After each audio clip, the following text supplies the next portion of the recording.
নমস্কার বন্ধুরা, deep study চ্যানেলের পক্ষ থেকে আপনাদের সকলকে জানাই স্বাগতম। আজকে আবারও আমি টিটেট পেপার 1 এবং পেপার 2 এর জন্য 30 মোস্ট ইম্পর্ট্যান্ট পেডাগজি কোয়েশ্চেন্স আপনাদের সামনে নিয়ে এসেছি। আশা করছি এই ভিডিওটা আপনাদের এক্সাম প্রিপারেশনের জন্য অনেকটা হেল্পফুল হবে। আর এই ভিডিওটা হতে চলেছে অনেকটা ইউনিক ভিডিও। তো আপনাদের সবার কাছেই আমার রিকোয়েস্ট, আপনারা অবশ্যই ভিডিওটা একটু মনোযোগ সহকারে দেখবেন। আর এই ভিডিওটা আমি বলবো 2022-তে যে রকম বা যে ধরনের কোয়েশ্চেন এসেছিল সেই রকমই আমি কোয়েশ্চেনের টাইপগুলো রাখার চেষ্টা করেছি। আশা করছি আপনাদের এই ভিডিওটা ভালো লাগবে। ঠিক আছে, তো শুরু করছি আজকের ভিডিও প্রথম কোয়েশ্চেন দিয়ে, যেখানে বলা হয়েছে শিশুর প্রাক্ষবিক বিকাশকে কি প্রভাবিত করে। তো মনে রাখবেন, খুব ইম্পর্টেন্ট কোয়েশ্চেন। শিশুর যে প্রাক্ষবিক বিকাশ সেটাকে কিন্তু প্রভাবিত করে একটা শিশুর বুদ্ধি কিন্তু শিশুর প্রাক্ষবিক বিকাশকে সুন্দরভাবে প্রভাবিত করে। তারপর 2 নম্বর কোয়েশ্চেন, এমসি ডুগাল প্রক্ষোভকে কয় ভাগে ভাগ করেছেন। তো মনে রাখবেন, এমসি ডুগাল কিন্তু প্রক্ষোভকে 3 ভাগে ভাগ করেছেন। ভয়, ঘৃণা এবং ভালোবাসা, এই 3টি ভাগে কিন্তু এমসি ডুগাল প্রক্ষোভকে 3 ভাগে ভাগ করেছিলেন। তারপর 3 নম্বর কোয়েশ্চেন, খুব ইম্পর্টেন্ট কোয়েশ্চেন, অবশ্যই সেটা মনে রাখবেন। When feelings become intense we have emotions, উক্তিটি হলো। তো উক্তিটি কে করেছিলেন মনে রাখবেন, CW ভ্যালেন্টাইন। আমি আবারও কোয়েশ্চেনটা আপনাদের সামনে রিপিট করছি। When feelings become intense we have emotions, উক্তিটি যিনি করেছিলেন ওনার নাম হলো CW ভ্যালেন্টাইন। তিনি কিন্তু করেছিলেন যে when feelings become intense we have emotions. তারপর 4 নম্বর কোয়েশ্চেন, খুব ইম্পর্টেন্ট কোয়েশ্চেন, অবশ্যই সেটা মনে রাখবেন। জেমস ও ল্যাং এর তথ্য কোন ধারণার উপর ভিত্তি করে গড়ে উঠেছিল। তো জেমস ও ল্যাং এর যে তত্ত্ব সেটা কিন্তু একটা শিশুর প্রক্ষোভ অর্থাৎ ইমোশনকে কেন্দ্র করেই কিন্তু এই তত্ত্বটা গড়ে উঠেছিল। তারপর 5 নম্বর কোয়েশ্চেন, যেখানে বলা হয়েছে প্রক্ষোভ এবং দৈহিক পরিবর্তন, একটা শিশুর মধ্যে প্রক্ষোভ ইমোশনালগত কিংবা দৈহিক যে পরিবর্তন, সেই যে প্রক্ষোভ এবং দৈহিক পরিবর্তন এদের উভয়কে নিয়ন্ত্রণ করে, কি নিয়ন্ত্রণ করে, সেটাকে কিন্তু নিয়ন্ত্রণ করে হাইপোথ্যালামাস। ঠিক আছে, হাইপোথ্যালামাস কিন্তু নিয়ন্ত্রণ করে থাকে। খুব ইম্পর্টেন্ট, অবশ্যই সেটা মনে রাখবেন, বা পরীক্ষাতে আসতে পারে যে হাইপোথ্যালামাস শিশুর কি নিয়ন্ত্রণ করে, সেটাকে কিন্তু তখন কিন্তু আপনারা মনে রাখবেন উত্তরটা হয়ে যাবে প্রক্ষোভ এবং দৈহিক যে পরিবর্তন সেটাকে কিন্তু নিয়ন্ত্রণ করে। আর যদি প্রক্ষোভ এবং দৈহিক পরিবর্তন আসে অবশ্যই সেটা হয়ে যাবে হাইপোথ্যালামাস। ক্লিয়ার? এবার আমরা মুভ করছি 6 নম্বর কোয়েশ্চেনের দিকে, যেখানে বলা হয়েছে মর্গান প্রেষণার কোন তথ্যের উপর আলোচনা রাখেন। খুব ইম্পর্টেন্ট কোয়েশ্চেন, আপকামিং টিটেট পেপার 1 এবং পেপার 2 এর জন্য অবশ্যই সেটা মনে রাখবেন। মর্গান প্রেষণার কোন তথ্যের উপর আলোচনা রাখেন। আমরা যারা প্রিপারেশন নিচ্ছি অবশ্যই জানার কথা, যারা জানেন না অবশ্যই জেনে নেবেন। মর্গান প্রেষণার কিন্তু শারীরবৃত্তীয় যে তত্ত্ব, সেই তত্ত্বের উপর তার আলোচনাটা রেখেছিলেন। তারপর 7 নম্বর কোয়েশ্চেন আমি মর্গান থেকেই তুলে ধরার চেষ্টা করেছি। 7 নম্বর কোয়েশ্চেনে বলা হয়েছে মর্গান কোন প্রাণীর উপর প্রেষণার তত্ত্ব পরীক্ষা করেন। তো কিন্তু মর্গান যে প্রাণীর উপর প্রেষণার তত্ত্ব পরীক্ষা করেছিলেন সেটা হলো ইঁদুরকে সায়ানাইড দিয়ে তিনি কিন্তু পরীক্ষা করেছিলেন। তো মনে রাখবেন, মর্গান কোন প্রাণীর উপর প্রেষণার তত্ত্ব পরীক্ষা করেন, সেটা হবে ইঁদুর। ক্লিয়ার? খুব ইম্পর্টেন্ট, অবশ্যই সেটা মনে রাখবেন। তারপর আমরা মুভ করছি 8 নম্বর কোয়েশ্চেন, যেখানে বলা হয়েছে এবিলিটিজ অফ ম্যান গ্রন্থটির রচয়িতাকে। খুব ইম্পর্টেন্ট কোয়েশ্চেন, আপকামিং টিটেট পেপার 1 এবং পেপার 2 এর জন্য অবশ্যই সেটা মনে রাখবেন। এবিলিটিজ অফ ম্যান গ্রন্থটির রচয়িতা যিনি ছিলেন ওনার নাম হলো স্পিয়ারম্যান। ঠিক আছে, এবার আমরা মুভ করছি 9 নম্বর কোয়েশ্চেন, যেখানে বলা হয়েছে ম্যাক্সিমস অফ টিচিং এর প্রাথমিক ধারণা কে দেন। অর্থাৎ ম্যাক্সিমস অফ টিচিং এর যে প্রাথমিক ধারণা যিনি দিয়েছিলেন ওনার নাম হলো স্পেন্সার কিন্তু ম্যাক্সিমস অফ টিচিং এর প্রাথমিক ধারণা দেন। তো ম্যাক্সিম অফ টিচিং থেকে আমি আপনাদেরকে রেকমেন্ড করছি আপনারা এখান থেকে একটু ডিপলি স্টাডি করবেন, এখান থেকে কোয়েশ্চেনে আসার অনেকটা পসিবিলিটি রয়েছে। ঠিক আছে, এবার 10 নম্বর কোয়েশ্চেনের দিকে আমরা মুভ করছি, যেখানে বলা হয়েছে জন ডিউই একটি শিশুর সমস্যার সমাধানে তৎপর হয়ে ওটাকে কি বলে আখ্যায়িত করেছেন। খুব ইম্পর্টেন্ট কোয়েশ্চেন, আপকামিং টিটেট পেপার 1 এবং পেপার 2 এর জন্য অবশ্যই সেটা মনে রাখবেন। জন ডিউই একটা শিশুর বিভিন্ন যে সমস্যা সমাধান করার যে তৎপরতা, অর্থাৎ যখনই একটা শিশুর সামনে যে সমস্যা আসে সেটাকে কিভাবে সেই সমস্যার সমাধান করবে সেই বিষয়ে যে তৎপর ভাব দেখা যায় একটা শিশুর মধ্যে, সেটাকে কি বলে জন ডিউই আখ্যায়িত করেছেন। তো মনে রাখবেন সেটাকে সক্রিয়তার তত্ত্ব বলে আখ্যায়িত করেছেন। এখান থেকে কোয়েশ্চেনটা কিন্তু এভাবে ঘুরিয়েও আসতে পারে যে একটা শিশুর সমস্যার সমাধানে তৎপর হয়ে ওটাকে সক্রিয়তার তত্ত্ব বলে আখ্যায়িত করেছেন। কে করেছেন সেটা যদি আসে অবশ্যই সেটা আনসার হয়ে যাবে জন ডিউই। ঠিক আছে, তো আমাদের কিন্তু দুটি ক্ষেত্রেই আমাদের প্রিপেয়ার্ড হতে হবে। ক্লিয়ার? এবার আমরা মুভ করছি 11 নম্বর কোয়েশ্চেন, যেখানে বলা হয়েছে বাইরে বেরিয়ে আসা এটি এডুকেশন এর কোন ল্যাটিন শব্দের অর্থ এটি। তো মনে রাখবেন, আমরা কিন্তু নর্মালি আমরা জানি যে এডুকেশন যে শব্দটা সেটা কিন্তু 3টি ল্যাটিন শব্দের সমন্বয়ে গড়ে উঠেছিল।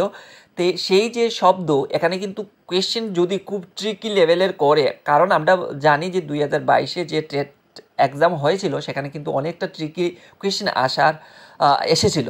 তো সেই মোতাবেক এখানেও আসার অনেকটা পসিবিলিটি রয়েছে, যেহেতু আমরা 2025-এ যেহেতু আমাদের কম্পিটিশন লেভেলটা অনেক হাই, তো সেই মোতাবেক কিন্তু এভাবে ঘুরিয়ে কিন্তু কোয়েশ্চেন ট্রিকি করার অনেকটাই পসিবিলিটি রয়েছে। সেই উদ্দেশ্যকে মাথায় রেখেই আমি এরকম ঘুরিয়ে কোয়েশ্চেনটা দিয়েছি। বাইরে বেরিয়ে আসা এটি এডুকেশনের কোন ল্যাটিন শব্দের অর্থ এটি এডুসার এর অর্থ। ঠিক আছে, তারপর আমরা মুভ করছি 12 নম্বর কোয়েশ্চেন এর দিকে, যেখানে বলা হচ্ছে শিক্ষণের মৌলিক প্রক্রিয়ার সাথে কয়টি বিষয় যুক্ত। তো মনে রাখবেন, শিক্ষণের মৌলিক প্রক্রিয়ার সাথে কিন্তু 3টি বিষয় যুক্ত। কী কী?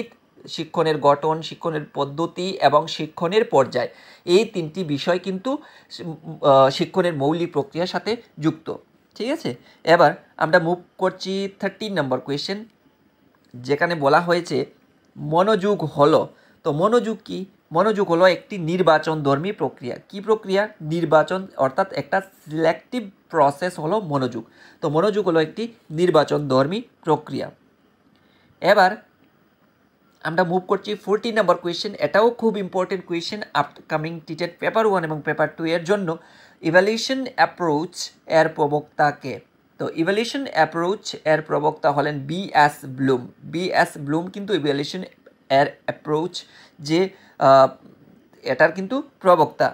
তারপর আমরা মুভ করছি 15 নম্বর কোয়েশ্চেন, যেখানে বলা হয়েছে আমরা যখনই টিটের এক্সামে বসি তখনই আমরা দেখতে পাই কয়েকটা কি দিয়ে দেয়, এভাবে পুরো নাম বা সম্পূর্ণ নাম দিয়ে অনেক সময় এক্সামে আসে। ঠিক আছে, তো মনে রাখবেন ডিপিপ এর সম্পূর্ণ নাম কি।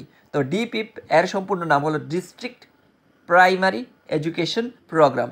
ডিস্ট্রিক্ট প্রাইমারি এডুকেশন প্রোগ্রাম হলো ডিপিপ এর সম্পূর্ণ নাম। এটাও ইম্পর্টেন্ট কোয়েশ্চেন, অবশ্যই মনে রাখবেন। তারপর 16 নম্বর কোয়েশ্চেন, যেখানে বলা হয়েছে হাইলি গিফটেড চাইল্ড এর আইকিউ কত।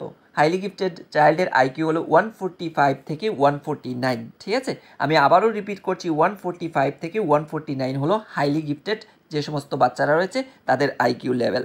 এবার আমরা মুভ করছি 17 নম্বর কোয়েশ্চেন, যেখানে বলা হচ্ছে একটি শিশুর আগ্রহ পরীক্ষা করা হয় কিসের মাধ্যমে। খুব খুব ইম্পর্টেন্ট কোয়েশ্চেন, সেটাও মনে রাখবেন। একটি শিশুর আগ্রহ যখন পরীক্ষা করা হয় সেটা পরীক্ষা করা হয় মনস্তাত্ত্বিক অভিক্ষার মাধ্যমে।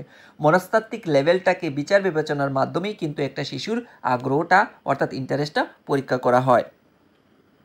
এবার আমরা মুভ করছি 18 নম্বর কোয়েশ্চেনের দিকে, যেখানে বলা হয়েছে কোন মনোবিদ শিশুর বয়স বৃদ্ধির সঙ্গে সঙ্গে শব্দভাণ্ডার বৃদ্ধির কথা বলেছিলেন। তো কোন মনোবিদ শিশুর বয়স বৃদ্ধির সঙ্গে সঙ্গে শব্দভাণ্ডার বৃদ্ধির কথা বলেছিলেন। এটাও কিন্তু মোস্ট ইম্পর্ট্যান্ট একটা কোয়েশ্চেন, অবশ্যই সেটা মনে রাখবেন। মনোবিদ সিসোর কিন্তু বলেছিলেন যে যখন একটা শিশুর বয়স বৃদ্ধি পাবে তার বাড়ার সঙ্গে সঙ্গে তার শব্দভাণ্ডার বৃদ্ধিও পেতে থাকবে, সেটা কিন্তু বলেছিলেন মনোবিদ সিসোর। এবার আমরা মুভ করছি 19 নম্বর কোয়েশ্চেনের দিকে, যেখানে বলা হয়েছে টারমেনের শ্রেণী বিভাগ অনুযায়ী শিশুর বুদ্ধাঙ্কের মাত্রা কয়টি ভাগে বিভক্ত। তো টারমেন শিশুর বুদ্ধাঙ্কের মাত্রাকে কিন্তু 10টি ভাগে ভাগ করেছেন। ঠিক আছে, এবার আমরা মুভ করছি 20 নম্বর কোয়েশ্চেন। এই টাইপের কোয়েশ্চেন কিন্তু 2022-তে অনেকটি কোয়েশ্চেন এসেছিল এবং আমরা কিন্তু ইজিলি মানে অনেক যারা ডিপলি স্টাডি করেছেন তারা অবশ্যই সেগুলো অ্যাটেম্প করতে পেরেছেন, যারা করেননি সেগুলো স্কিপ করেছিলেন বা ভুল উত্তর চুজ করেছিলেন। তো দেখুন, জন পেস্তালসি কোন দেশের নাগরিক ছিলেন, অবশ্যই সেটা মনে রাখবেন। সুইজারল্যান্ডে অনেকবার কিন্তু টেটে এসেছিল, অবশ্যই সেটা মনে রাখবেন সুইজারল্যান্ড।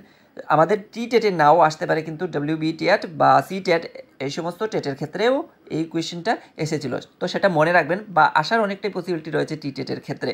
জন পেস্তালসি কোন দেশের নাগরিক ছিলেন, সেটা সুইজারল্যান্ড। এবার আমরা মুভ করছি 21 নম্বর কোয়েশ্চেন, যেখানে বলা হচ্ছে ফ্রয়েবল কোন দেশের নাগরিক ছিলেন। তো ফ্রয়েবল কিন্তু ছিলেন জার্মানি দেশের নাগরিক। ঠিক আছে, এবার আমরা মুভ করছি 22 নম্বর কোয়েশ্চেনের দিকে, যেখানে বলা হচ্ছে কার মত অনুসারে শিশু শিক্ষার আয়োজন করা হবে শিশু প্রকৃতি অনুযায়ী। তো মানে কার মত অনুসারে শিশু শিক্ষার আয়োজন যেটা করা হবে সেটা শিশু প্রকৃতি অনুযায়ী, অর্থাৎ শিশুর মস্তিষ্কের লেভেল বা শিশুর যে নেচার রয়েছে সেটা অনুসারে শিশুর শিক্ষার আয়োজন করা হবে, সেটা বলেছিলেন কিন্তু রুশো। ঠিক আছে, এবার আমরা মুভ করছি 23 নম্বর কোয়েশ্চেন, যেখানে বলা হয়েছে বুদ্ধির পারমাণবিক তথ্য বা বহু উপাদান তথ্যের প্রবক্তাকে। এখান থেকে দুটো কোয়েশ্চেন, কিন্তু বুদ্ধির পারমাণবিক তত্ত্ব বা বহু উপাদান যিনি তথ্য বুদ্ধির সেই তত্ত্বের প্রবক্তাকে যদি আসে অবশ্যই সেটা মনে রাখবেন থর্নডাইক। এবার আমরা মুভ করছি 24 নম্বর কোয়েশ্চেন, যেখানে বলা হয়েছে গিলফোর্ড কোন দেশের নাগরিক ছিলেন। তিনি ইউএসের ক্যালিফোর্নিয়ার নাগরিক ছিলেন। ঠিক আছে, গিলফোর্ড কোন দেশের নাগরিক ছিলেন যদি আসে অবশ্যই আপনারা চুজ করবেন ইউএসের ক্যালিফোর্নিয়া। ঠিক আছে, এবার আমরা মুভ করছি 25 নম্বর কোয়েশ্চেন, যেখানে বলা হয়েছে ব্রুনার জ্ঞানমূলক বিকাশের কয়টি স্তরের কথা বলেছিলেন। ব্রুনার কিন্তু একটা শিশুর জ্ঞানমূলক বিকাশের যে স্তরের কথা বলেছিলেন সেটা কিন্তু 3টি স্তরের কথা বলেছিলেন। এবার আমরা মুভ করছি 26 নম্বর কোয়েশ্চেন, যেখানে বলা হয়েছে কার মতে শিক্ষণের ক্ষমতাই হলো বুদ্ধি। তো শিক্ষণের ক্ষমতাই হলো বুদ্ধি, এটা কিন্তু বলেছেন মনোবিদ বাকিংহ্যাম। মনোবিদ বাকিংহ্যাম কিন্তু বলেছিলেন শিক্ষণের ক্ষমতাই হলো একটা শিশুর বুদ্ধি। এবার মুভ করছি 27 নম্বর কোয়েশ্চেন, যেখানে বলা হয়েছে বিখ্যাত বই বিয়ন্ড ফ্রিডম অ্যান্ড ডিগনিটি কার লেখা। বিখ্যাত বই বিয়ন্ড ফ্রিডম অ্যান্ড ডিগনিটি যার লেখা তিনি হলেন টলম্যান। সরি, এখানে টালম্যান হয়ে গেছে, এটা টলম্যান হবে, আপনারা একটু কারেকশন করে নেবেন, এটা টলম্যান হবে। ঠিক আছে, বিখ্যাত বই বিয়ন্ড ফ্রিডম অ্যান্ড ডিগনিটি এটা যিনি লিখেছিলেন ওনার নাম টলম্যান। ক্লিয়ার। এবার আমরা মুভ করছি 28 নম্বর কোয়েশ্চেন, যেখানে বলা হয়েছে কোন উপাদানটি একটি শিশুর আবেগকে প্রভাবিত করে। খুব খুব ইম্পর্টেন্ট, অবশ্যই সেটা মনে রাখবেন। একটা শিশুর আবেগকে প্রভাবিত করে অনুভূতি, তার কি প্রভাবিত করে, অনুভূতিটা প্রভাবিত করে। তারপর আমরা মুভ করছি 29 নম্বর কোয়েশ্চেন, এটাও অত্যন্ত গুরুত্বপূর্ণ একটা কোয়েশ্চেন, অবশ্যই সেটা মনে রাখবেন। প্রত্যক্ষণ হলো সংবেদন ও স্মৃতির সমন্বয়, এই উক্তিটি যিনি করেছিলেন ওনার নাম হচ্ছে পিলসবারি। ঠিক আছে, এবার আমরা মুভ করছি 30 নম্বর কোয়েশ্চেন, যেখানে বলা হয়েছে অপারেশন ব্ল্যাক বোর্ড। খুব ইম্পর্টেন্ট একটা কোয়েশ্চেন, ভালো করে সেটা মনে রাখবেন। অপারেশন ব্ল্যাক বোর্ড শিক্ষা অভিযানে কত শতাংশ স্ত্রী শিক্ষিকা নিযুক্তির কথা বলা হয়েছিল। তো অপারেশন ব্ল্যাক বোর্ড শিক্ষা যে অভিযান, সেই অভিযানে কিন্তু স্ত্রী শিক্ষিকা নিযুক্তির কথা বলা হয়েছিল 59%। এই জায়গাতে আমি আপনাদেরকে কোয়েশ্চেনটা যদি এইভাবে ঘুরিয়ে আসে যে অপারেশন ব্ল্যাক বোর্ডে 59% নিযুক্তির কথা বলা হয়েছিল, কোন ধরনের শিক্ষিকা কথা বলা হয়েছিল, কোন ধরনের। তো যদি সেটা আসে তো অপশনে দেখবেন আপনারা, এখানে থাকতে পারে পুরুষ স্ত্রী এরকম উভয়ই থাকতে পারে, উপরে কোনটি নয় এরকম থাকতে পারে। তো অবশ্যই সেটা আনসার হয়ে যাবে স্ত্রী শিক্ষিকা। 59% অপারেশন ব্ল্যাক বোর্ডে বলা হয়েছিল 59% স্ত্রী শিক্ষিকা নিযুক্তির কথা। ঠিক আছে, তো এই ছিল পেডাগজি থেকে বাছাই করা মোস্ট ইম্পর্ট্যান্ট এবং exam oriented 30 most pedagogy questions. আশা করছি এই 30 মোস্ট ইম্পর্ট্যান্ট পেডাগজি কোয়েশ্চেন্স আপনাদের এক্সাম প্রিপারেশনকে কিছুটা হলেও মজবুত করতে সক্ষম হয়েছে। আর যদি ভিডিওটা ভালো লেগে থাকে অবশ্যই একটা লাইক, কমেন্ট, শেয়ার এবং সাবস্ক্রাইব করে দিয়ে ডিপ স্টাডি চ্যানেলের সঙ্গে জুড়ে থাকার চেষ্টা করবেন। ধন্যবাদ সবাইকে, আপনারা সবাই ভালো থাকুন আর ভালো করে প্রিপারেশন চালিয়ে যান। আবারও সবাইকে ধন্যবাদ।